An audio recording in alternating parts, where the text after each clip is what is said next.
Hello everyone, నా పేరు doctor Rakesh అండి. వెస్ట్ మారేడుపల్లిలో ఉన్నటువంటి వారాహి రీహాబిలిటేషన్ సెంటర్ నుంచి మాట్లాడుతున్నాను.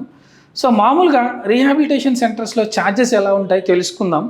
మీరు సెలెక్ట్ చేసుకునే రూమ్ బట్టి, సింగిల్ రూమా, షేరింగ్ రూమా, వార్డా, దాన్ని బట్టి మనకి ఛార్జెస్ అనేది మీకు అప్లై చేయడం జరుగుతుందండి మీ పేషెంట్కి.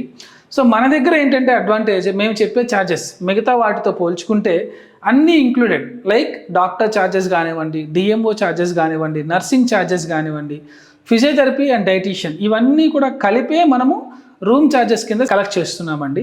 మీరు ఎక్స్ట్రాగా మన దగ్గరికి వస్తే కనుక మీరు పెట్టుకోవాల్సిందల్లా only 2 things extra: pharmacy, consumables. Pharmacy అంటే మీరు వాడే మందులు, కన్జ్యూమబుల్స్ అంటే మీకు అవసరమైనటువంటి డైపర్లు కానివ్వండి, ఇలాంటివి కొన్ని మీరు వాడతారు కదా, బాడీ క్లీన్ చేసేటప్పుడు వెట్ వైప్స్ కానివ్వండి, ఇలాంటి వాటిని కన్జ్యూమబుల్స్ అంటాం. ఇవి 2 ఎక్స్ట్రా పే చేసుకుంటే రిమైనింగ్ థింగ్స్ మనం అన్నీ కూడా మనం ఇచ్చే ప్యాకేజ్లోనే. రోజుకి మీకు సింగిల్ రూమ్ అయితే 5,500, షేరింగ్ రూమ్ అయితే 4,500, అలాగే వార్డ్ అయితే కనుక 3,500 రూపాయలకి మనం ఇవ్వడం జరుగుతుంది. సో ఇదే కనుక మీరు కొంచెం ఎక్కువ రోజులు ఉన్నట్టయితే మేము కొంచెం ఇందులో కన్సెషన్స్ ఇవ్వడం కూడా జరుగుతుంది.